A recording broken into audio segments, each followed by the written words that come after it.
Hirt est en train de déposer Amador. On est en pied. On est au pied de l'Ubrain Pass. Excusez-moi de vous couper dans ce petit message écologique, mais là c'est important parce que Amador n'est pas capable de suivre Hirt et Hirt est en train de rentrer sur Landa, sur Kruijswijk et sur Kruijswijk, et donc Amador est resté sur place pour le moment. On est au pied de l'Umbrail Pass. Mais comment décrypter ça? Est-ce que pour vous, Amador est tout simplement défaillant ou est-ce qu'il se relève? Alors que se passe-t-il? Que se passe-t-il pour le maillot rose? Changement de la vélo. panique. Il est malade. Non. Qu'est-ce qui se passe?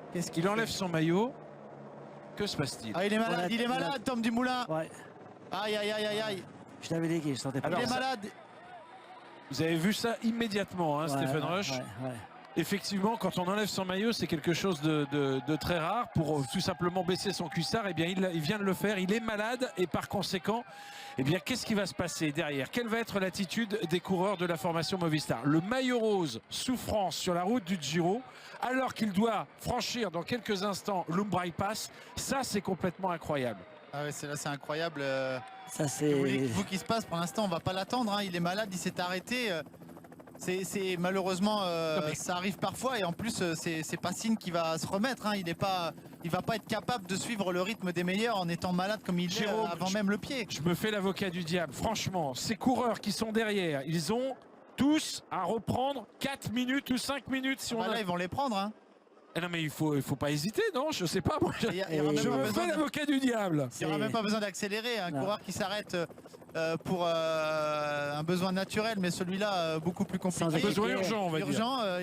Il va non seulement déjà avoir du mal à revenir devant. Quel signal envoyé à ses adversaires? Malheureusement, il n'a pas le choix, mais quel signal envoyé à ses adversaires? Et là, il est tout seul parce que, encore une fois, il n'a pas pu récupérer d'équipier dans la vallée. On ne voit pas d'équipier de la formation. Stendam était dans ce groupe, il va sûrement l'attendre maintenant.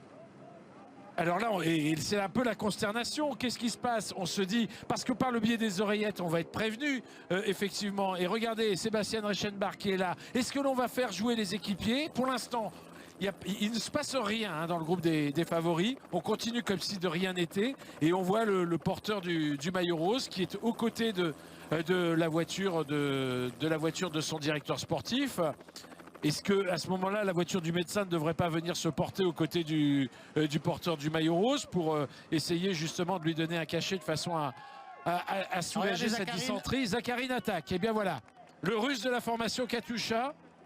Lui, il n'a pas décidé d'attendre Dumoulin à la porte des toilettes. Il y va. Il a fait rouler son équipier. Maintenant, c'est la course. Il continue. Ilnur Zakharine qui, on le rappelle, au classement général, pointe en 5e position. C'est pas l'adversaire le plus direct, bien sûr, de Tom Dumoulin. Il avait au départ de cette étape 4 minutes et 24 secondes de retard. Oh là là, ça va pas du tout. Regardez ce geste. Il va s'arrêter de nouveau. Il va s'arrêter de nouveau. Ça va pas du tout pour Dumoulin. Il est malade. Eh bien, il est en train de perdre ce Giro. Il est en train de tout perdre, Dumoulin. Incroyable, on n'imaginait pas ça. Quel coup de théâtre sur la route du Giro. Et évidemment, c'est pas ce que l'on souhaitait. C'est pas ce type de coup de théâtre que l'on souhaitait. Battu par la maladie. On va être prudent quand même. On va être prudent. Parce que vous avez l'expérience, c'est vrai. Tout coureur a été malade un jour dans sa carrière. Mais pas forcément quand on porte le maillot rose. C'est quand même un... Vous avez le souvenir de... Je poserai la question à Jean-Paul aussi, mais est-ce que vous avez le souvenir, Stéphane, d'avoir vu un maillot de leader, un leader de course, de grand tour, justement contraint sur un problème de dysenterie, contraint finalement de laisser filer ses adversaires? Oui, mais j'ai eu malheureusement un moment de show avec Greg LeMond, une fois dans un Giro, dans un tour, où il a eu un problème d'estomac, mais il ne s'est pas arrêté. Et je ne t'explique pas la scène à l'arrière. Ah oui, d'accord. Ok, on a compris. On enchaîne. Jean-Paul Olivier, vous avez des souvenirs, comment dire, moins imagés, mais bien plus réels? Oui, j'ai pas de souvenirs particuliers, mais je me souviens qu'il y a eu des leaders, il y a eu des coureurs qui ont été malades dans le peloton, mais ça n'a pas eu ce retentissement, je veux dire. Tout ça, c'était un peu caché, ça paraissait un peu occulte, quoi. Et on dit un tel, oui, il a été malade, il a bu trop d'eau fraîche, etc., trop d'eau glacée ou des fruits glacés. Bon, ils ont été malades. Il y en a qui sont entrés dans la voiture balai, bien sûr, Charlie Gaulle. Il y a Marco Pantani, il me semble. C'était le cas en 59. Marco Pantani avait souffert de dysenterie lors d'une étape du Mont Ventoux. Il me semble me souvenir que bon, il n'était pas en position de remporter le Tour de France. C'était après, si mes souvenirs sont bons, parce que là, franchement, on n'a pas vérifié. C'était après sa suspension. Il était revenu, il avait disputé le Tour de France et il avait été malheureusement victime d'un problème de dysenterie lui aussi. Yann Ulrich aussi. Et il avait abandonné d'ailleurs.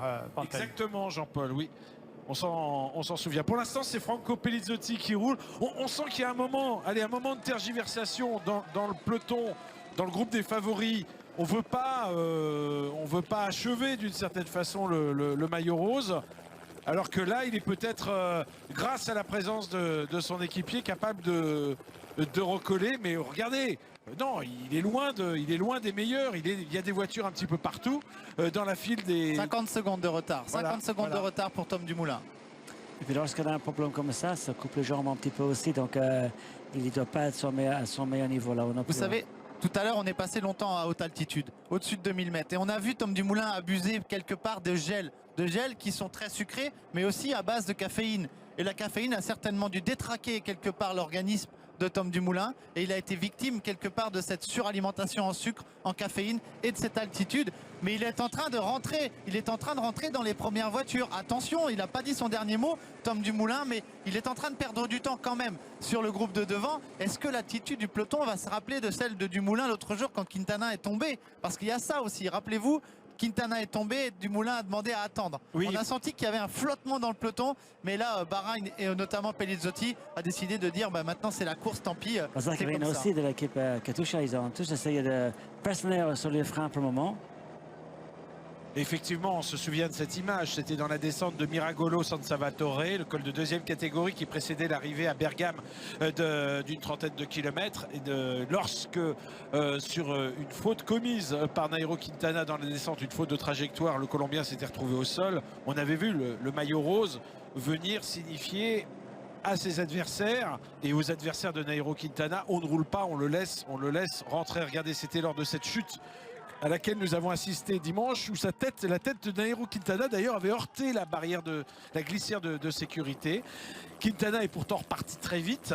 Et quelques minutes plus tard, eh bien, on aura donc l'image, voilà, Quintana qui repart, qui se relance, et on aura l'image quelques minutes plus tard d'un porteur du maillot rose, Tom Dumoulin, qui signifiera à tout le monde, attendez, on arrête, il va rentrer, on arrête, on va pas quand même l'attaquer sur une chute ici dans cette descente. Et vous aviez eu ces propos, je m'en souviens, Jérôme, vous aviez dit, il faut se remettre aussi dans le contexte avec la disparition de Michele Scarponi, renversé par une voiture. Le peloton est choqué, n'a pas envie forcément de profiter de ces moments de douleur quand un coureur tombe, quand un coureur a mal, quand il tombe de cette façon. Eh bien, on n'a pas envie, même si c'est un fait de course, forcément de l'attaquer.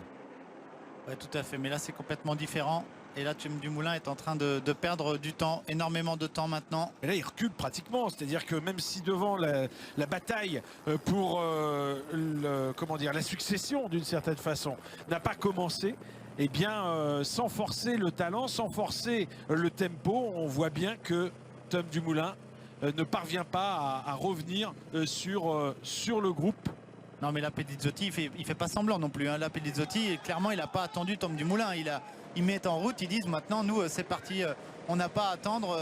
Ça fait partie aussi de la course. Un coureur malade, voilà, c'est un coureur qui est en difficulté, hein, quelque part aussi. La fatigue, l'accumulation des efforts tout au long de ces 2 semaines paye et use des organismes. Et finalement, cette maladie est conséquence, quelque part, de la fatigue et de la course et de la fatigue accumulée. Donc, c'est aussi, là, quelque part, un fait de course. Et on ne peut pas attendre à chaque fois qu'il y a quelqu'un qui s'arrête, qui va voir sa mère, qui chute, qui a des problèmes gastriques. Voilà, c'est la course, c'est comme ça, c'est l'usure.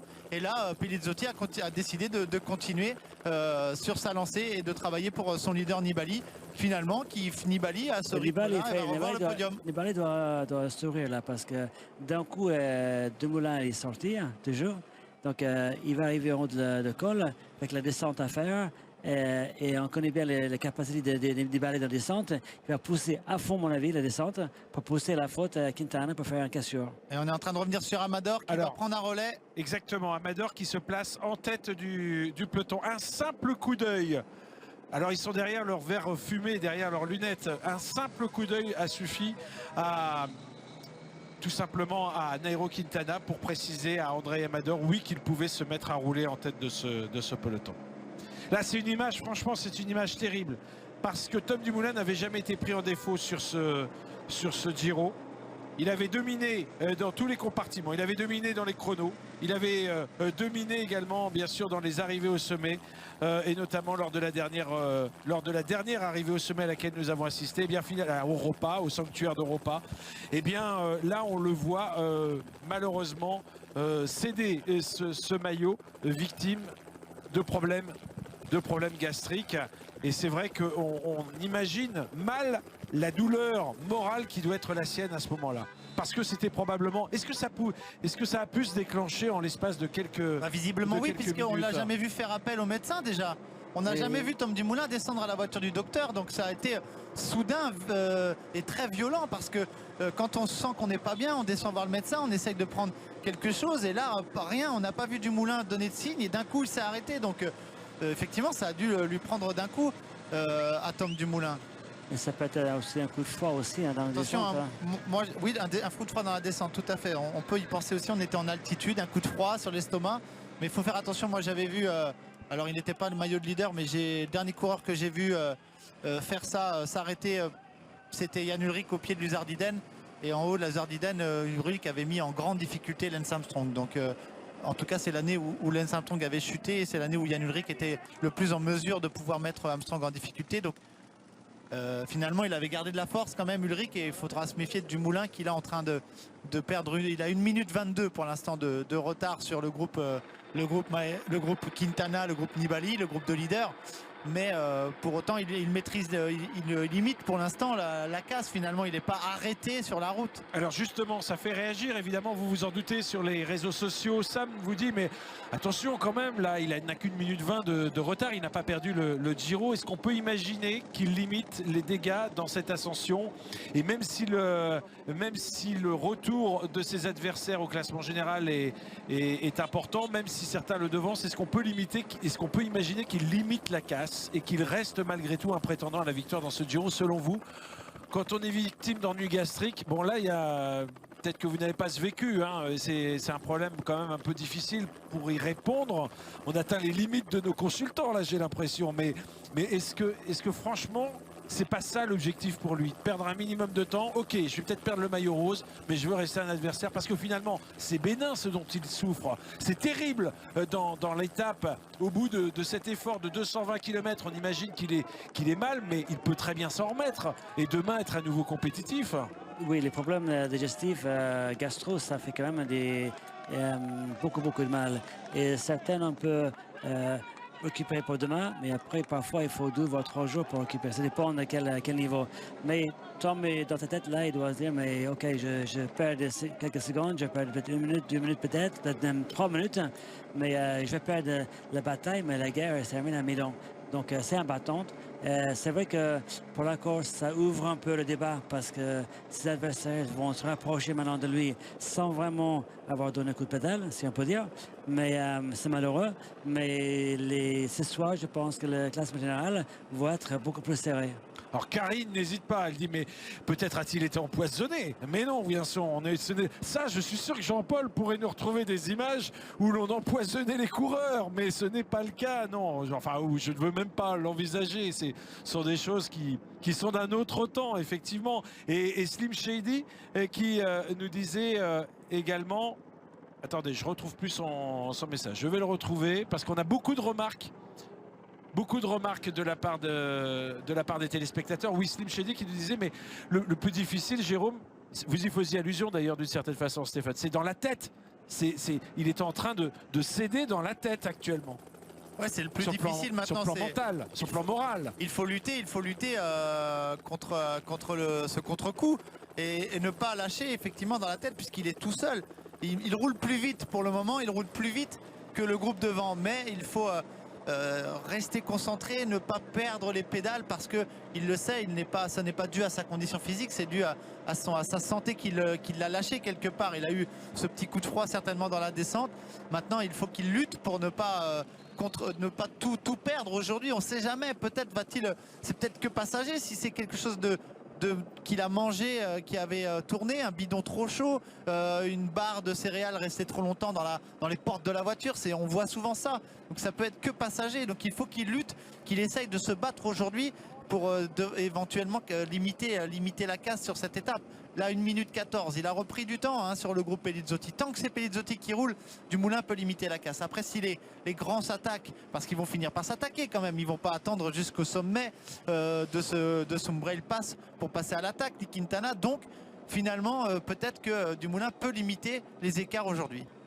Quintana, est-ce qu'il va attaquer Quintana, en sachant bien qu'il y a un descente derrière, Nibali va le reprendre? Pour moi, ce serait Nibali qui va attaquer, soit avant le sommet, ou soit dans la descente. Mais bon, c'est un peu dommage de voir fait passage dans toutes ces montagnes, de ne pas avoir vécu un seul attaque d'un des favoris. Parce que Quintana, à mon avis, n'attaquera pas. Alors on n'a pas forcément de souvenirs récents. Vous en a parlé de quelques-uns, Jan Ullrich, également Marco Pantani. Sur les réseaux sociaux, vous réagissez par rapport à des événements plus récents.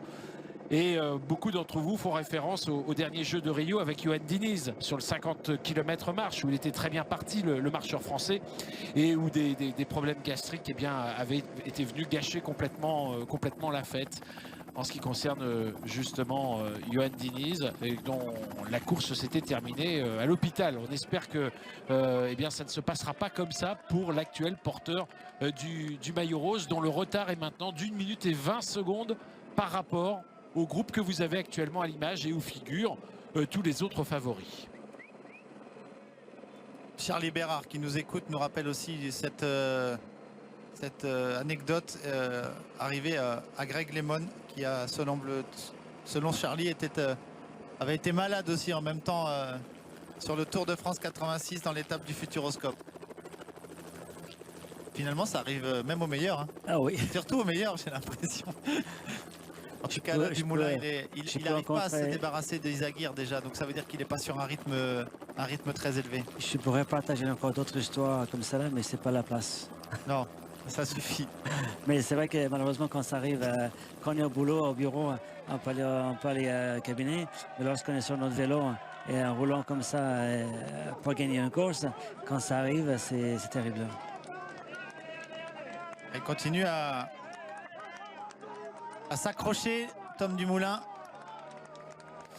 Alors peut-être que la défaillance dont est victime actuellement le porteur du maillot rose, Tom Dumoulin, vous inspire maintenant avec un peu de réflexion, Jean-Paul.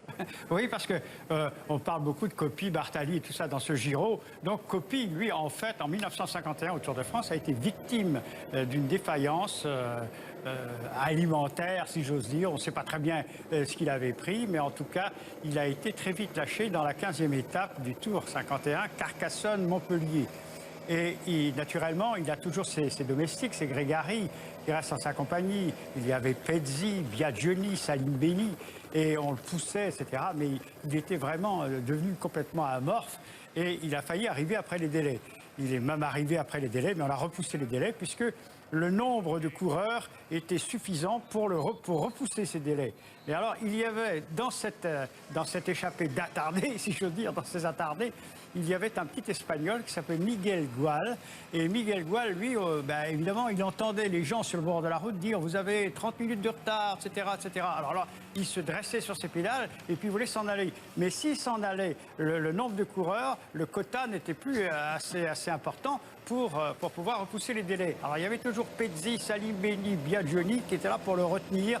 Et donc ils ont réussi à terminer, donc à 33 minutes, je crois, mais les délais ont été repoussés, il n'y a pas eu de problème. C'est très important, là, ce qu'on voit à l'image, Patrick, c'est qu'il faut surtout penser à s'hydrater parce que dans ces problèmes-là, souvent on est déshydraté et il faut surtout penser à boire beaucoup pour essayer d'éliminer ces choses-là et surtout pas se déshydrater. Une information qui nous vient de la course, tout à l'heure on ne l'a pas signalé, mais Ben Hermans de l'équipe BMC a été contraint à l'abandon, il a été victime de ce même genre de virus. Alors est-ce que c'est un virus Il faudra le savoir dans quelques jours. On va le savoir en tout cas. Pour le moment, en tout cas, Dumoulin, il n'est pas en train de craquer. Il n'est pas malade. Il n'est pas à la fièvre. Il n'est pas atteint d'un virus qui le fatigue, qui le vide de ses forces. Il a toujours de la force. On a 1 minute 16, 1 minute 11. On nous annonce 1 minute 11 de retard maintenant pour Dumoulin. Radio Course nous annonce 1 minute et 0,5 secondes de retard seulement pour Tom Dumoulin. Alors que Sébastien Reichenbach est distancé du peloton de leader. Ce qui veut bien dire que dans ce peloton, on roule quand même sur un tempo très élevé et susceptible d'éliminer un coureur qui ne serait pas dans qui serait défaillant comme Tom Dumoulin. Donc là, est-ce que c'est une défaillance passagère? Néanmoins, aujourd'hui, il est dans une position complètement défavorable. Il a quand même perdu un temps qu'il aura du mal à reprendre. Ça, c'est sûr que la position, elle est pour le moins défavorable. À reprendre donc oh là là là là là. Et les blagues de coureurs, d'anciens coureurs. Mais je suis encadré là, je peux vous dire. En tout cas, 1 minute 15 de retard pour Tom Dumoulin au moment où je vous parle. Sans oublier, bien sûr, ces hommes qui sont à l'avant de la course et que l'on vient de voir à l'image avec Mikel Landa, avec Kruijswijk. Et le troisième homme, c'est Jan Hirt. En tout cas, pour le moment, le peloton est toujours de favoris. Le groupe Quintana, Nibali, Pinot étant toujours emmené par Amador. Donc Amador qui était un coureur qui a été distancé par les hommes de tête. Donc ça veut dire que effectivement ça roule, mais c'est pas non plus un rythme effréné. Il n'y a pas eu d'attaque. C'est ce qui va tout changer très certainement. Lorsque l'on aura une première attaque dans ce groupe, le rythme va changer. Thibaut Pinot avait l'habitude, surtout la réputation, mais justifiée quand même, de mal vivre les journées de repos. Est-ce que là, il est trop tôt pour dire qu'il l'a bien, j'ose à peine faire le mauvais jeu de mots, digéré cette journée de repos? Pour le moment, il montre pas de signe inquiétant. Et pas de bagarre déjà. Donc, il n'y a pas de bagarre non plus, effectivement. S'il viennent quelques attaques, après on verra s'il peut répondre ou pas. Mais pour le moment, il suit, il est au chaud. Donc pour vous, on ne peut pas pour l'instant en faire la moindre déduction? Non. Aucune, zéro. Allez, Simone Pétilly avec son équipier Yann Pollan qui sont dans ce groupe où figure bien sûr le porteur du maillot rose, alors que l'on voit également le leader de la course, enfin le leader, non pas le leader, le favori bien sûr, Nairo Quintana en 4e position. Bauke Mollema qui s'est replacé dans la roue de Pozzo Vivo pour le moment. Dario Cataldo qui s'accroche à l'arrière de ce groupe aussi. Et Tom Dumoulin qui continue, qui ne s'est pas relevé. Il s'accroche, Tom Dumoulin, il n'a pas craqué véritablement. Il ne s'affole pas, toujours en très bonne cadence. S'il avait un équipier à ses côtés, est-ce que ça pourrait changer la donne? Un équipier de haut niveau, oui, mais vous avez vu tout à l'heure, Tendam l'a attendu, mais il n'a pas pu l'aider énormément. Mais je pense que Dumoulin fait une belle montée malgré tout. Il n'est pas en train de craquer énormément. On voit que les relais en tête de la course ne changent pas grand-chose parfois. En ce qui concerne la présence de Laurens Tendam, il n'a été d'aucun secours en s'étant projeté dans cette échappée qui est restée aux avant-postes tout au long de l'étape. Au moment où finalement son leader avait besoin de lui, il n'était plus d'aucun secours. Oui, puis je vois que les coureurs, Amador qui est devant, il est quand même été lâché tout à l'heure. Donc c'est vrai que c'est pas un tempo élevé actuellement devant. Donc ce qu'il fait derrière Dumoulin, c'est bien, mais je trouve que ces coureurs devant, ils ratent une belle occasion. Allez, Mikel, que se passe-t-il devant? Apparemment, Mikel Landa s'est isolé en tête de la course. Il a donc lâché, voilà, Jan Hirt et Kruijswijk. Hirt et Kruijswijk ne peuvent suivre le tempo imprimé par l'Espagnol. L'équipe Sky n'a jamais été aussi près d'une première victoire d'étape, mais les écarts étant quand même infimes, on se gardera bien de faire un pronostic pour l'instant en faveur de l'homme de tête. Il reste encore 6 km d'ascension, 6 km d'ascension avec des pourcentages à 8,5, 9%, ça va être long encore. Et Pelizzotti s'est écarté. Pelizzotti s'est écarté du groupe de tête. Dario Cataldo est en difficulté, lui, à l'arrière de ce groupe aussi. Il ne reste plus qu'Amador pour faire le tempo et ensuite ils seront entre eux quelque part les favoris. Il faudra bien à un moment donné, il y en ait un qui prenne une décision dans ce groupe. Je vous repose la question que je vous ai posée tout à l'heure en me disant que vous avez peut-être changé d'avis. Amador, que l'on voit ici rouler, a-t-il vraiment cédé du groupe de tête ou s'est-il laissé décrocher pour aider Nairo Quintana? Il s'est fait lâcher. Il s'est fait lâcher, il a cédé. On est d'accord. Enfin, non, moi j'aurais pensé le contraire. Parce que s'il avait été décroché, le groupe il irait beaucoup plus vite maintenant. Là, il subit, en fait, il est fatigué, il fait un bon tempo, mais c'est pas un tempo non plus qui, voilà. Attention, accélération de Nibali. Première accélération ou nette, on va dire. J'allais dire attaque, non, c'est une accélération. C'est une petite accélération pour tester, en tout cas éliminer Amador et Quintana qui contre. Alors pareil, hein, Quintana, pour l'instant, c'est une escarmouche. Hein, c'est pas grand-chose. Ouais, mais c'est fatal, c'est fatal, oh là là, Thibaut Pinot à Thibaut Pinot, c'est fatal à Bob Jungels aussi. Bob Jungels s'est distancé. Fatal, peut-être pas, mais on voit quand même la condition, enfin, au moins pour les premières attaques, parce que souvent, le premier fait mal, après, on peut peut-être revenir par la suite. Et on comprend quand même à quel point, justement, ces premières escarmouches sont riches d'enseignements. Est-ce que là, franchement, sur ce que vient de montrer Thibaut Pinot, c'est pas déjà une indication précise envers ses adversaires qu'il ne sera pas capable de les accompagner jusqu'au sommet? Il est fatigué, il y a de la fatigue partout, ça se voit. On a à peine accéléré et le groupe explose. Ça veut dire que le coureur qui sera capable, s'il y en a un capable d'attaquer, eh bien si un coureur est capable d'attaquer pour de bon, il fera des grosses différences dans cette montée. Tom Dumoulin qui reprend des gels et attaque de nouveau de Nibali. Une petite accélération, Quintana le regarde, on se maîtrise. Allez, Pozzovivo réagit très bien. Hein. Domenico Pozzovivo en 3e position semble capable de suivre le rythme de ces deux coureurs alors que derrière c'est beaucoup plus difficile. Ah, Thibaut Pinot n'y arrive pas. Thibaut Pinot n'y arrive pas. Dès que ça accélère, Thibaut est en difficulté à l'arrière. Il n'explose pas pour le moment, mais il a du mal à suivre les attaques. Zakharine aussi. On a seulement 3 coureurs capables d'accélérer. Pozzovivo, Nibali et Nairo Quintana.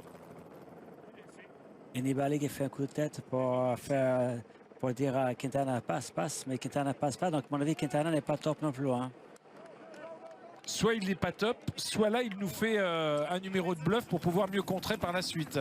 Oui, mais... Parce que Quintana aime bien faire ça aussi, il l'a déjà fait, alors il faut être vigilant. On voit Ilnur Zakharine qui est en train de rentrer à l'énergie sur ce trio de tête. Regardez les regards que s'échangent, le fameux coup de tête dont vous parliez à l'instant de Nibali. Bah allez, vas-y, à toi. Et ben voilà, cette fois-ci il passe Vincenzo Nibali.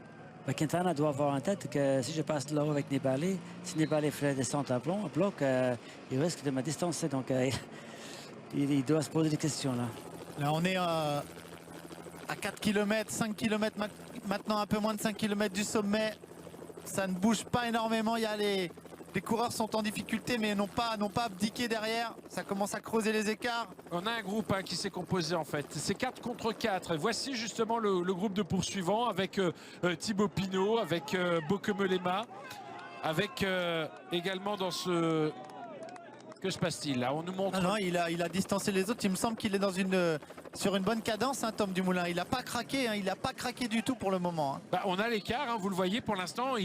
Il monte au même rythme que les hommes que vous avez actuellement à l'image. Malgré les accélérations successives. Tom Dumoulin qui limite plus que limite bien la casse. Il est toujours maillot rose virtuel. Non, réel. Oui, en tout cas, il a toujours le maillot rose sur les épaules. Il ne perd pas de temps. Et là, Bob Jungels qui revient au train sur Thibaut Pinot, Bokemelema, Adam Yates et Formolo. Ça veut dire que ça ne roule pas très vite. Ça veut dire que devant, on va s'en aller. Et là, Thibaut Pinot est en train de perdre beaucoup de temps précieux. Les cas ne se creusent pas non plus, Jérôme. Parce qu'on n'y va pas franchement. Il y a une grosse fatigue. Voilà. Il se marque trop devant. Je pense que personne n'y va franco. Et celui qui me fait la meilleure impression parmi ces 4 coureurs, eh bien c'est tout simplement Domenico Pozzovivo, le coureur d'AG2R qui semble plutôt facile dans les roues de Quintana et Nibali. On est à 4 km du sommet hein, maintenant en ce qui concerne ces 4 coureurs. Un peu plus de 4 km. 4 km c'est plutôt en ce qui concerne les hommes de tête, le trio de tête. 1 minute 05 sur la tête de groupe. Sur voilà, la tête premier écart. Justement concernant le retard de Thibaut Pinot, du groupe Thibaut Pinot, vous voyez qu'il y a une quinzaine de secondes. Il n'est pas si mal que ça. Hein.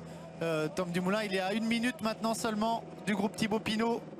Alors qu'il retrouve Franco Pellizotti, qui était tout à l'heure en compagnie de son leader, Vincenzo Nibali. Est-ce que quand il passe, il dit die, ou est-ce qu'il dit rien? Est-ce qu'il encourage en passant, en sachant bien ce qui lui arrive? Il sait bien qu'il n'est pas... pas fait lâcher qui à la n'est pas pédale. battu sur sa véritable valeur. Voilà. Est-ce que c'est puis bon, c'est pas les autres qui roulent un peu en tête aussi. Hein. Alors j'ai dit trio de tête, pardon, parce que le trio il a explosé depuis un petit moment. Landa est devant, Jan Hirt derrière et bien sûr Kruijswijk en 3e position. Et ensuite, voilà, on va aller chercher. Regardez, le regroupement est imminent. Il devrait se produire avant le sommet avec ces 4 hommes qui sont partis. Derrière, il n'y a pas d'écart non plus. Ils sont là, sous la pulsion de Bob Jungels qui a un peu subi les à-coups. Maintenant, il s'est mis à son train, le luxembourgeois. On sait bien qu'elle est dans la roue et on limite bien les écarts. Est-ce qu'on ne fait pas derrière une montée au cardio, comme on dit fréquemment de nos jours, en gérant justement cette ascension pour ne pas se mettre dans le rouge? Certainement. Je pense que Jungels, il est bien à sa place, mais là, il a trouvé sa vitesse de croisière. À mon avis, il roule avec la... Thibaut, c'est dur, c'est très dur pour Thibaut Pinot, mais pour tout le monde. Pour Bauke Mollema, c'est dur aussi dans sa roue. Pour Adam Yates, c'est dur. Et pour ce coureur, vous ne croyez pas que c'est dur? Là, c'est vraiment au mental. Il faut qu'il s'accroche, Thibaut. Il faut s'accrocher aujourd'hui parce qu'on le sent dans tous les organismes, tous les coureurs, à tous les échelons de la course. Il y a énormément de fatigue. On n'arrive pas à faire les différences. Cette étape était-elle trop dure? Peut-être, sans doute, pour tous ces coureurs. Et Dumoulin qui est revenu à moins de 50, à moins d'une minute. Une minute. Il navigue à moins d'une minute du groupe Thibaut Pinot. Alors que là, on voit que Domenico Pozzovivo passe également en tête entre ces hommes. Il y a une certaine entente, mais aussi une certaine neutralisation parce que finalement, on ne s'attaque pas pour l'instant. Est-ce que tout le monde ne redoute pas ou ne redoute pas un peu trop finalement Nairo Quintana? Tout à l'heure, vous avez émis l'hypothèse Stephen Roche qu'il n'était peut-être pas au mieux. Eh bien, s'il n'est pas au mieux pour l'instant, aucun de ses adversaires ne peut l'avoir décelé puisque personne ne l'a réellement testé. On a vu des escarmouches, mais on n'a pas vu une véritable attaque de l'un ou de l'autre. Alors j'entends bien ce que dit Jérôme Pinot. Peut-être n'ont-ils pas les moyens, peut-être sont-ils tout simplement trop fatigués. Là, c'est Reichenbach qui se fait reprendre par Tom Dumoulin, le coéquipier de Thibaut Pinot, qui va peut-être essayer de rester dans les roues du leader de la course.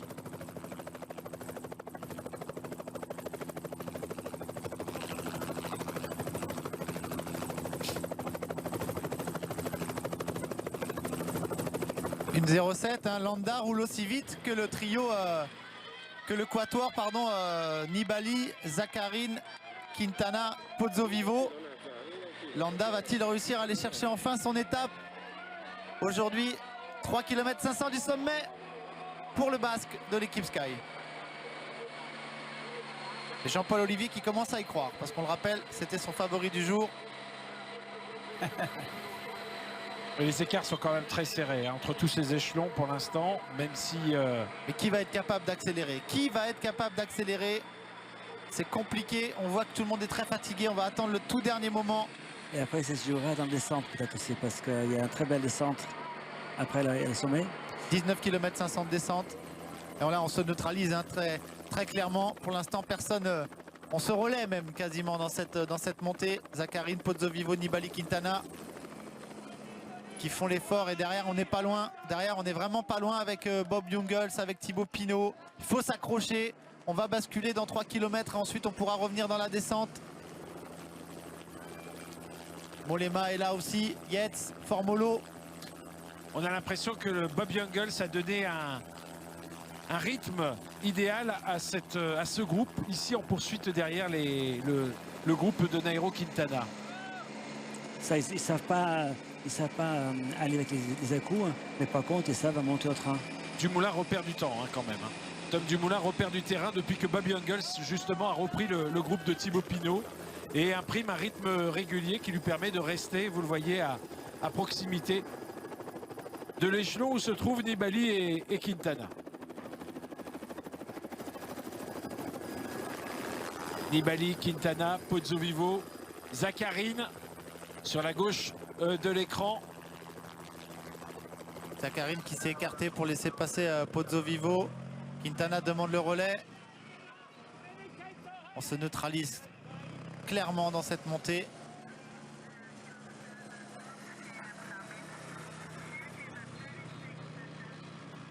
Nairo Quintana qui n'a pas su décrocher ses adversaires.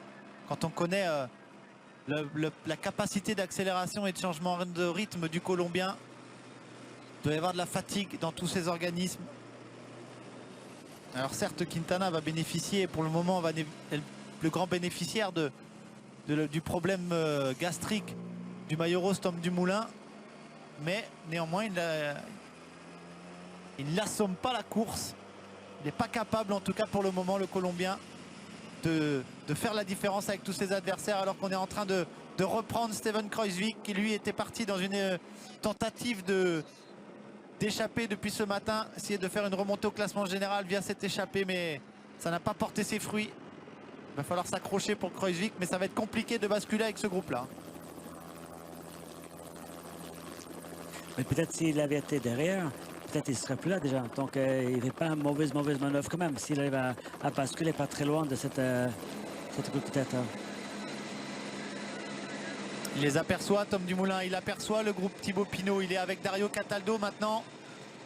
Il aperçoit ce groupe, il aperçoit les voitures. C'est un bon descendeur, un bon rouleur. Il va pouvoir limiter les écarts lui aussi dans la descente.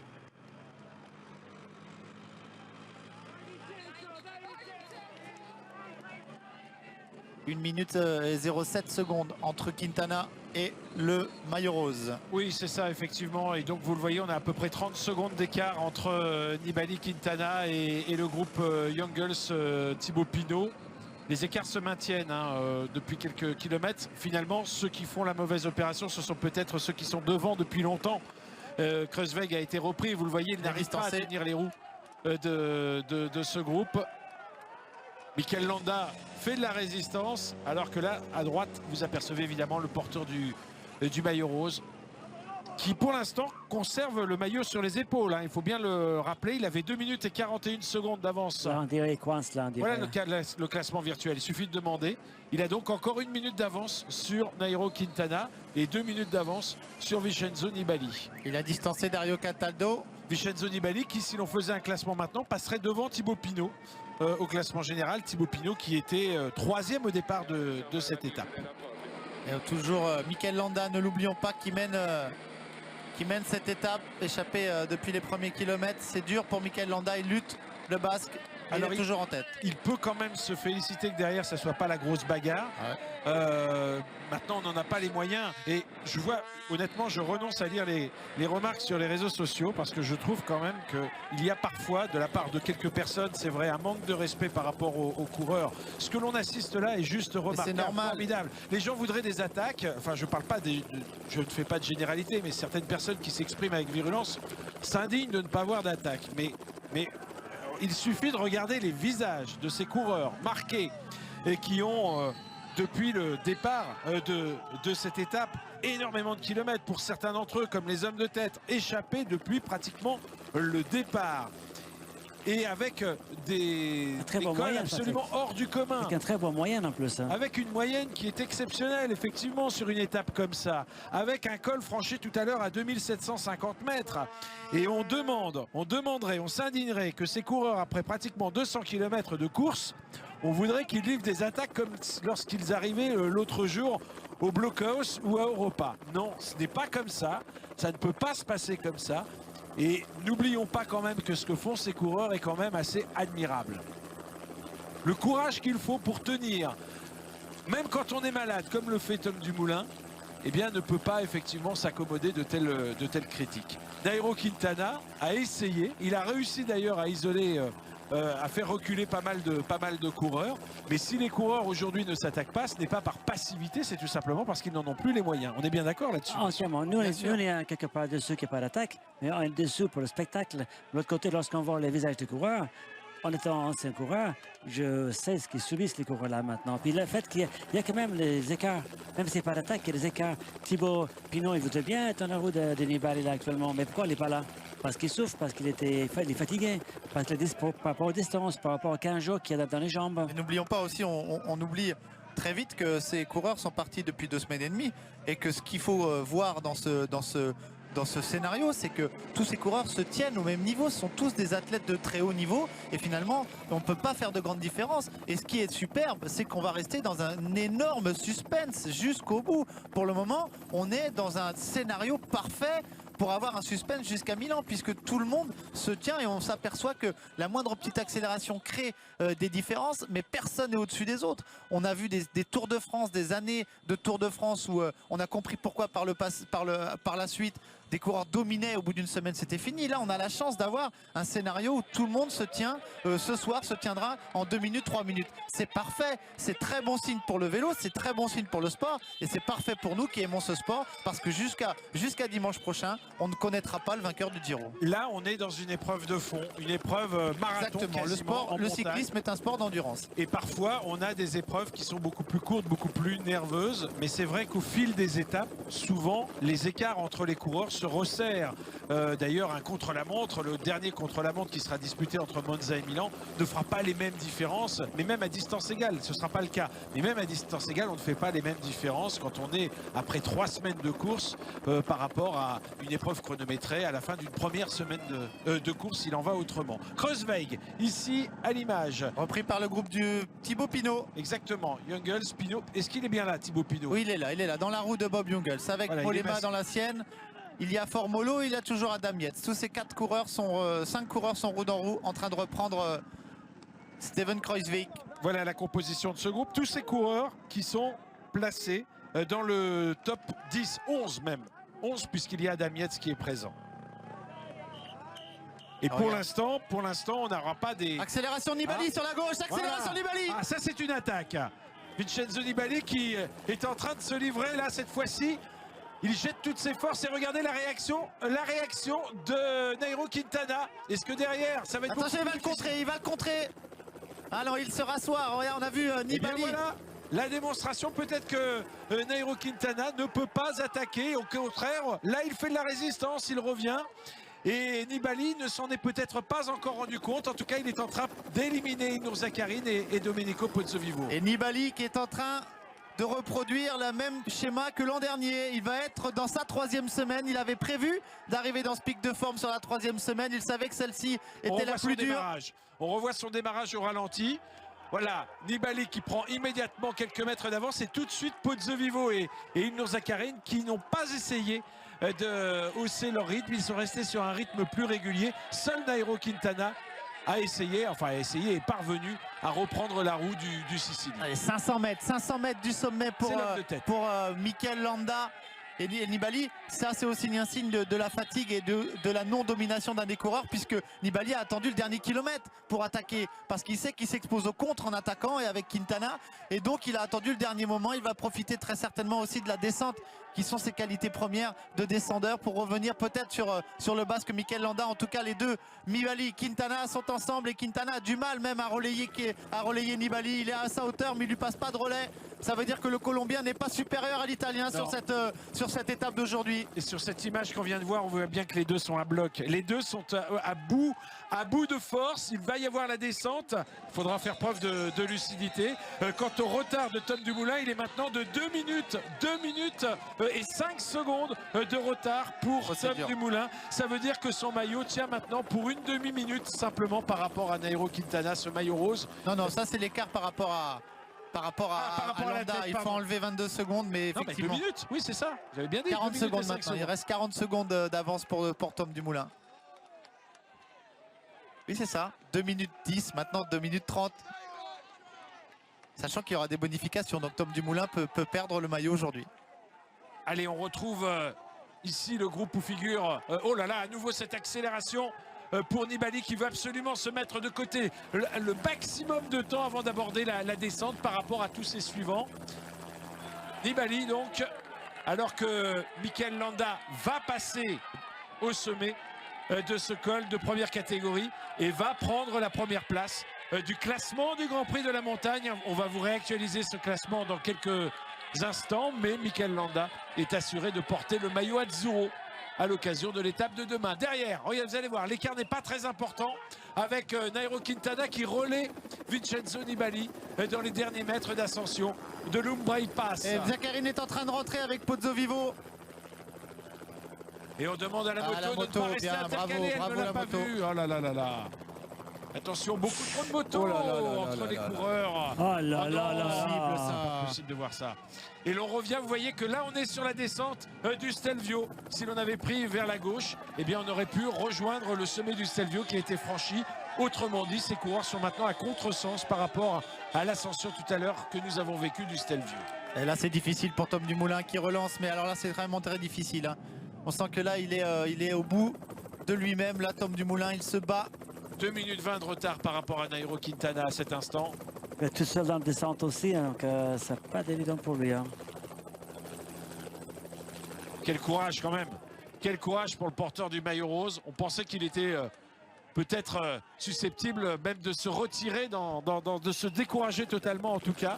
Eh bien non, il lâche bien sûr du temps, mais il se bat avec ses moyens.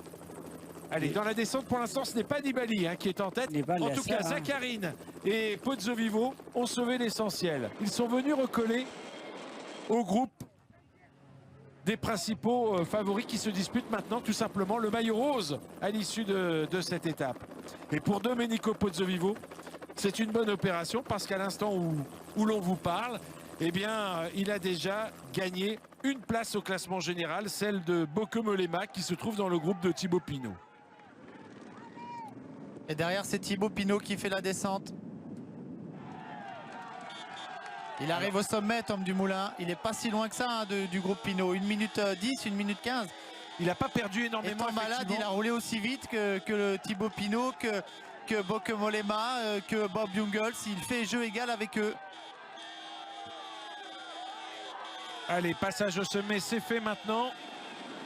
Alors que Mikel Landa n'a plus que 7 secondes d'avance dans la descente. C'est terrible ce qu'il va vivre. Bon, il va être repris pour la victoire d'étape. Ça ne fait pratiquement pas un pli. Enfin, je ne pense pas quand même par rapport à des coureurs comme Quintana et comme Nibali qui sont de bons descendeurs. C'est Nibali d'ailleurs qui maintenant a pris la tête de ce groupe dans la descente.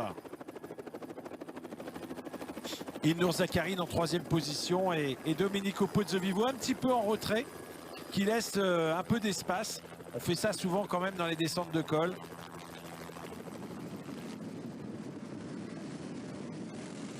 Alors que l'on retrouve maintenant le groupe où figure Thibaut Pinot avec Bob Jungels qui a fait l'ascension, avec également donc Davide Formolo, Adam Yates et Bauke Mollema. Tom Dumoulin qui doit maintenant reprendre ses esprits et quelque part prendre tous les risques dans cette descente pour limiter les écarts, voire même reprendre du temps. Mais un Tom Dumoulin avec son grand gabarit ne va pas forcément être avantagé, même s'il n'est pas réputé pour être un mauvais descendeur. En tout cas, ce n'est pas le meilleur d'entre eux. Il n'y a personne qui passe le relais aussi. Donc, contrairement à Nibali et Quintana, Zakharine devant, eux, ils passent un relais par-ci par-là, mais Dumoulin, il n'y a personne avec qui passer le relais. Et on voit bien que la route est assez large et assez ouverte, assez exposée. Donc il y a des endroits où il sera exposé devant. Il faut pédaler dans cette descente. Vous avez raison, Stéphane. Regardez Landa qui n'est pas à très haute vitesse. Il va vite, bien sûr, mais il arrive à quand même pédaler dans cette descente. Et là, quelques virages techniques. Landa qui a repris quelques secondes d'avance sur Nibali et Quintana. Et Nibali fait la descente.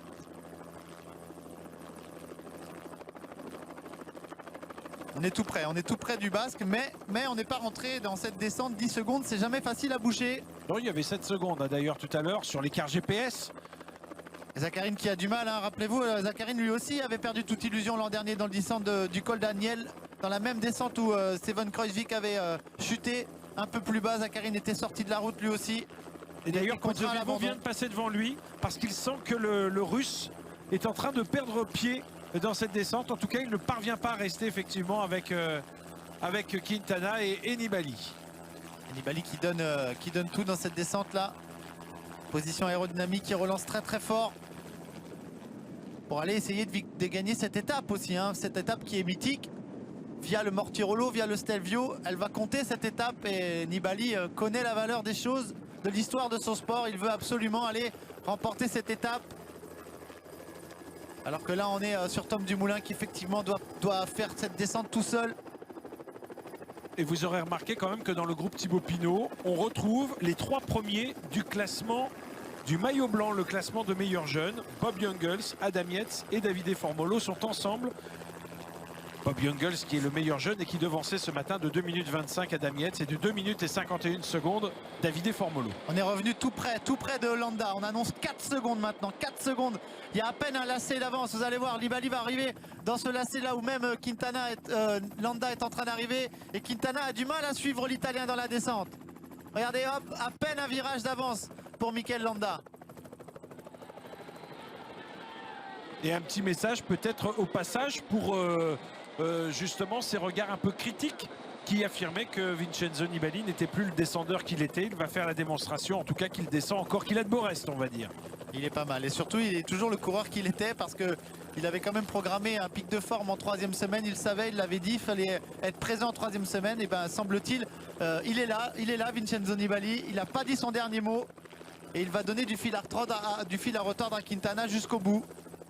Il y a 40 secondes de différence entre les deux hommes au classement général. Hein, pardon, je dis une bêtise. Nairo Quintana est mieux placé que ça. Attendez, Nairo Quintana. Il y a 1 minute d'écart. Il y a 1 minute d'écart. 1 minute et 1 seconde d'écart entre les deux hommes. Tom Dumoulin qui est lancé à pleine vitesse maintenant avec ce maillot rose sur le dos. Et Landa est un bon descendeur aussi, hein. C'est pas facile de revenir sur Landa. Attention, Nibali est en train de distancer un peu là. Nairo Quintana a perdu quelques longueurs. Ah oui. Pozzovivo aussi, Zaccarin aussi. Non mais c'est clair que l'écart augmente entre Quintana petit à petit et Vincenzo Nibali. Nibali qui peut s'en rendre compte. Il a lâché les freins là, Vincenzo Nibali. En plus, Mikel Landa lui sert d'une certaine façon de point de mire pour revenir sur lui. Il y a un virage d'avance, il n'y a pas énormément d'avance, mais il est en train de faire le trou. Et le fait que Landa soit un bon descendeur, eh bien, il peut calquer aussi ses trajectoires sur celles de ce coureur qui le précède. Trajectoire parfaite, hein, trajectoire parfaite pour Vincenzo Nibali. Vous avez vu la sortie de ce virage, hein, c'était magnifique. Tendu à la corde, on sort large au loin, pas besoin de freiner, on relance très vite. C'est de l'art aussi, hein, on doit savoir tout faire. Nibali sait grimper, mais sait aussi très bien descendre. Et il est en train de rattraper le Basque. Et ces deux-là peuvent très bien s'entendre jusqu'à là. Il n'y aura pas de temps mort dans cette fin d'étape puisque l'arrivée est pratiquement en descente. Voici le classement du Grand Prix de la montagne. Attention. Oh Qui a préféré sauter plutôt que de freiner. C'est signe d'une lucidité aussi, hein. S'il avait bloqué les freins, c'était la glissade assurée. Il a sauté par-dessus cette flaque, Vincenzo Nibali. Et il est revenu sur Mikel Landa maintenant. Et il va prendre justement la première position. Je ne sais pas s'il peut lâcher Mikel Landa, mais il peut encore augmenter son avance sur les poursuivants au classement du Grand Prix de la montagne. Vous noterez donc que Mikel Landa, désormais, à 18 points, non, de 14 points, 16 points, je vais y arriver d'avance sur Luis Leon Sanchez, qui était passé en tête du Mortirolo. L'écart est fait par rapport au suivant, à l'issue de cette étape en tout cas. Imaginez la lucidité, l'artiste, au bout de 220 km en montagne, 200 km, il est encore capable d'analyser la route, l'état de la route, cette flaque, il saute par-dessus, il freine et il relance. C'est quand même... À savoir s'il freine aux vitesses qu'il allait là, avec le poids de son corps vers l'avant, il y avait plus le risque de glisser et faire un tout droit. Donc il préférait sauter. Mais bon, moi j'aurais pris le risque de freiner. Hein. On va être vigilant avec les GPS, mais derrière, il semblerait que Dumoulin descende plus vite tout seul que le groupe Pinot, Mollema, Yates et consorts. Et pour l'instant, Tom Dumoulin est toujours virtuel maillot rose. Oh, il est sorti large là, Steven Kruijswijk. On arrive dans ce virage mouillé, attention. Il n'y a pas un qui a sauté comme Nibali. Et il roule moins vite aussi. Hein. Ils sont arrivés moins vite. Ça va moins vite hein, dans ce groupe. Ça se voit à l'image. On va bien moins vite que devant. Et voilà déjà Tom Dumoulin. Mais non, enfin pas déjà. Pas dans le même virage hein, quand même. Il est 2 lacets plus haut. Il fait une descente très propre aussi. Hein. Allez, on revient sur la tête de la course avec Vincenzo Nibali. Derrière, Nairo Quintana qui essaye de ne pas perdre trop de terrain. On attend, pour être tout à fait honnête avec nos téléspectateurs, on attend des pointages de la part de Radio Corsa en ce qui concerne justement le retard de Quintana. On n'a pas de vue d'hélicoptère toujours, et le voilà dans le virage humide. Voilà dans le virage humide, Tom Dumoulin. Pas de faute non plus. Belle trajectoire, bien tendue aussi. Et il limite parfaitement la casse. Moins d'une minute maintenant entre Dumoulin et Thibaut Pinot et Bauke Mollema. Et Thibaut a du mal à suivre le groupe devant lui. c'est pas la descente d'un garçon malade. Et oh là là là, attention, il a fait une petite faute. Une grosse frayeur, petite faute et grosse frayeur de la part de Nibali à l'entrée de ce virage. Il a bloqué les freins. Bon, c'est pas un faute, c'est phénomène de course. Quintana a bien limité derrière avec Pozzovivo. Mais alors Zakharine, où est Zakharine? Où est Zakharine? Il arrive seulement. Il a 2 lacets de retard. Oui, Quintana n'est quand même pas très loin derrière. On vous apprend à l'école de cyclisme l'importance de savoir descendre, parce qu'imaginez de faire autant d'efforts dans une montée pour reperdre du temps dans la descente, c'est quand même dommage. Faute, voilà, petit freinage, un peu de freinage à l'arrière, ça s'est bloqué. Valentino Rossi un peu en dérapage contrôlé pour Nibali et ça repart. Rossi qui a fait un gros dérapage mais pas trop contrôlé ce week-end d'ailleurs. Et 50 secondes seulement derrière entre Dumoulin et le groupe Pinot. Vous croyez que Tom Dumoulin peut revenir sur le groupe de revenir, c'est compliqué dans une descente. Revenir sur 8 km. Et ils vont pas prendre beaucoup, il va pas perdre tant de temps que ça Dumoulin. Si ça n'est qu'un passage à vide, si ça n'est que momentané, il faut pas enterrer Dumoulin non plus.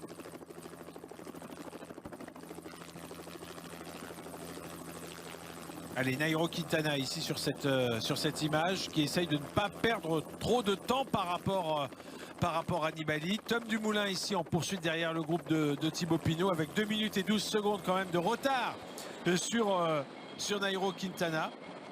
Nairo Quintana, même par le jeu des bonifications, eh bien, n'est pas le virtuel leader de la course. Je ne sais pas si Nibali n'est pas un peu freiné dans sa descente, parce que tout à l'heure il descendait plus agressivement. Là, il a peur que s'il amène Landa à l'arrivée, il se fait battre à l'arrivée. Donc, je ne sais pas s'il parce que là, il regarde derrière lui et voit Quintana qui est encore là. Je pense qu'il se pose des questions. Je fais tout ça pour gagner de temps. Il se retourne beaucoup, Nibali, se retourne beaucoup. Mikel Landa, forcément, n'a pas forcément à rouler. Il n'a pas à prendre de relais avec Nibali. Il n'a pas à collaborer. Il a simplement un objectif, c'est celui de gagner de l'étape. Donc il n'a pas à collaborer avec Nibali. Il sait que Nibali ne lui fera pas cadeau de cette étape parce qu'il y a des bonifications à prendre. Parce que justement, il a fait la descente. Parce que derrière, il n'y a pas à rouler sur le plat. Puisqu'au bas de cette descente, on sera tout de suite à Bormio. Donc il n'y aura pas de cadeau entre ces 2 hommes. Ils sont loin, ils ont encore creusé là sur Quintana. Tout à l'heure, il y avait à peine un lacet d'écart. Maintenant, Quintana est bien plus loin. On n'a pas d'écart avec Quintana, mais regardez, Quintana est seulement là dans ce virage. Je pense pas que le Colombien puisse revenir sur Nibali maintenant. Attention de ne pas aller à la faute. Il y avait 1 minute de différence entre les 2 hommes au classement général. Il y a 20 secondes, 15 secondes, 20 secondes maximum. Non, au classement général. Non, là actuellement.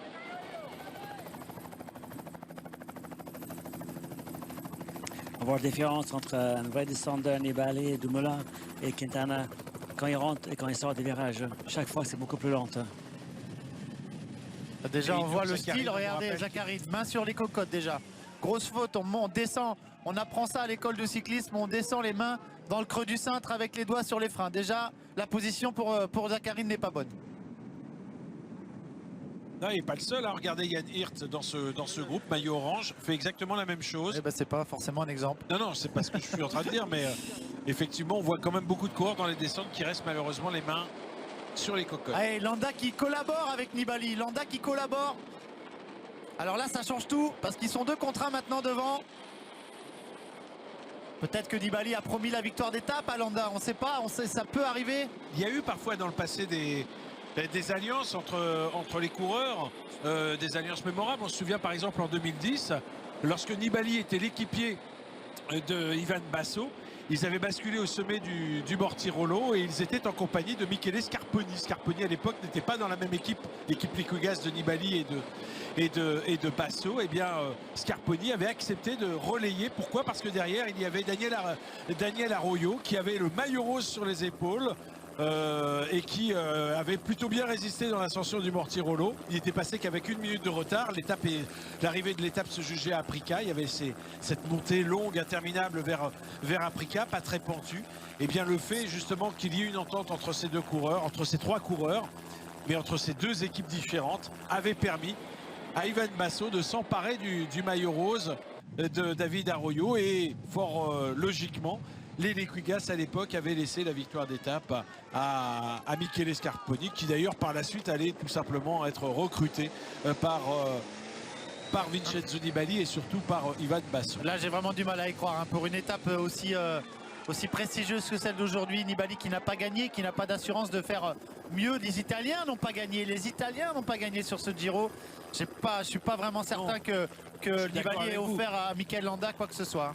Parce que sur la route d'Aprica, il y avait encore 30 km à rouler derrière le Mortirolo. Là, on a juste une descente, quelques 3 km de plat et c'est l'arrivée. Donc, effectivement, le rôle, et quand je dis 3 km, j'exagère, il n'y a qu'un seul kilomètre de plat dans ce final d'étape, une fois que les coureurs seront parvenus au bas de la descente. Finalement, ce qui marque le bas de la descente de ce Stelvio, c'est la flamme rouge. On annonce 15 secondes de retard. 15 secondes de retard pour Nairo Quintana. Et plus de 30 secondes maintenant pour Ilnur Zakarin, le russe, qui a su s'accrocher au sommet. On répète, hein, entre Quintana et Zakarin, il y a Pozzo Vivo. Hein. Pozzo Vivo doit être intercalé entre le russe et le coureur colombien. Et cette descente est propre. 3 km de l'arrivée maintenant. Dans les derniers lacets de cette descente. Un très bel enrobé. Ah, on n'est pas loin, on n'est pas loin. On n'est pas loin du côté de Quintana, on n'a pas perdu beaucoup de temps. Là, de voir, ils vont commencer à se regarder s'ils ne sont pas déjà trouvés d'accord. Parce qu'avec Quintana qui vient derrière, la victoire d'étape devant pour Nibali ou Mikel Landa, soit c'est Nibali qui va ramener et Landa gagne l'étape, aussi commence à se regarder, Quintana va rentrer derrière. C'est beaucoup moins académique, hein, le style Zakarin là, attention, qu'est-ce qu'on voit? Tom Dumoulin.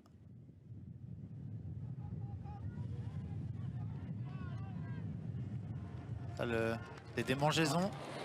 Oui, heureusement. On n'aime pas voir ce genre d'image parce que parfois le réalisateur nous montre une image qui n'a pas été montrée. Les crampes, hein, peut-être des crampes hein, pour Tom Dumoulin qui avait l'air de relaxer la jambe droite, forcément. Déshydratation due à son petit problème gastrique. Beaucoup d'efforts, il a fait toute la montée de l'Umbrail Pass tout seul. Allez, 2 km, encore 1 km de descente donc pour les deux hommes de tête. On relance fort, hein, Quintana qui a mis 2-3 longueurs à Nibali là sur la relance. Il faut revenir tout de suite dans le sillage. Quintana n'arrivera pas à revenir, il va limiter la casse le Colombien. Ça c'est une certitude, mais il va perdre du temps sur Vincenzo Nibali et par le jeu des bonifications. Évidemment, s'il prend la 3e place, il prendra lui aussi des bonifications, mais seulement 4 secondes de bonification, alors que Nibali peut espérer, s'il remporte cette étape, prendre davantage évidemment. Attention parce que là, Landa il est en train d'emmener Nibali sur un plateau. Hein. Là, si Landa veut gagner l'étape, il doit essayer de jouer tactique. Je vous rappelle, il y a ce grand virage à gauche avant l'arrivée. Et là pour le Landa, il n'est pas dans la meilleure des positions. Allez, on va apercevoir bientôt la flamme rouge. Oh là là, il est parti large dans ce virage. Large, oui. On est dans Bormio, ville étape de cette 16e journée de course. L'étape Rennes où l'on n'a pas assisté à une attaque de grand style, en tout cas dans le Stelvio tout à l'heure. Regardez, il a demandé à Nibali de passer, Nibali a dit non. Ah, il va gagner l'étape Nibali puisque Landa est en train de l'emmener là. Alors que Jérôme Pinot est en train de voir sa voix qui le lâche. Ah oui, je suis en train de coincer, c'est l'attitude. 222 km. Et voilà le résultat. Allez, le sprint pour l'arrivée dans quelques instants. On est à 400 mètres de la ligne. Mikel Landa qui a fait le bas de la descente, qui est un petit peu agacé évidemment de voir Nibali ne plus le relayer. Attention, sprint 300 mètres. 300 mètres, on est sur un faux plat descendant. À peine. Et derrière on ne voit pas. Si, il vient de déboucher Quintana. Avec ses petits virages avant l'arrivée. Et le sprint est lancé dans quelques instants à l'issue de ce virage. Allez, Landa, Quintana. Quintana n'est pas en vue, mais regardez, Nibali qui va passer en tête et qui remporte cette étape. Il est furieux, Mikel Landa. Oui, victoire de Nibali. Je suis fatigué moi aussi, hein. Limite défaillance. Et derrière, voici Nairo Quintana qui va perdre. Regardez bien à gauche, 10 secondes, ce qui fait 20.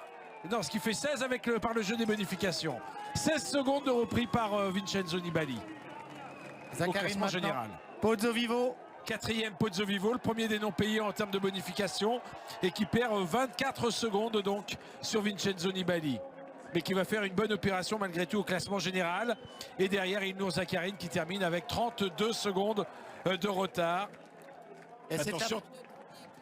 Première victoire italienne sur ce Giro. Oui, première victoire italienne sur le Giro du Centenaire et par Monsieur Nibali en personne qui a libéré tout un peuple italien qui attendait cette victoire depuis si longtemps. Le vainqueur sortant de ce Giro alors que son compatriote Davide Formolo se présente. Formolo qui a lâché apparemment et Bob Jungels. Non, c'est pas... Oui, c'est ici, c'est Formolo qui a lâché Bob tout Jungels le groupe derrière. Et Adam Yates dans la descente et qui va donc faire une bonne opération au classement du meilleur jeune. Bonne journée pour les Italiens quand même.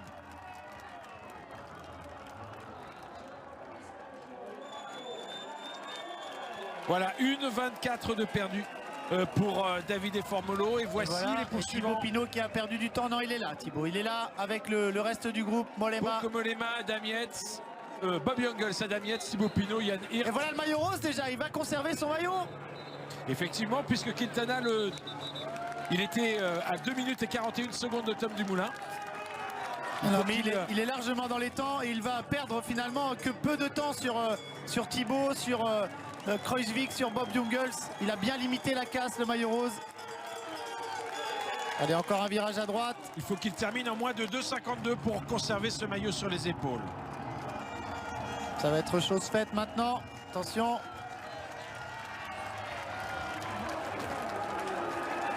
Il a...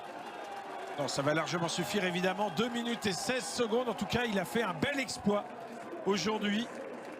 Malgré justement cette défaillance qui a été la sienne en raison de ces problèmes gastriques qui l'ont contraint à s'arrêter pendant quelques secondes. Quelques longues secondes en dépit du temps perdu dans l'ascension de l'Umbrai Pass. La dernière difficulté, et bien dans la descente, en tout cas Tom Dumoulin a retrouvé une certaine sérénité pour limiter les dégâts par rapport à ses principaux adversaires. Vous l'avez ici à l'image. Le visage est grave évidemment pour le porteur du maillot rose qui sait désormais que le Giro est relancé à l'issue de cette étape.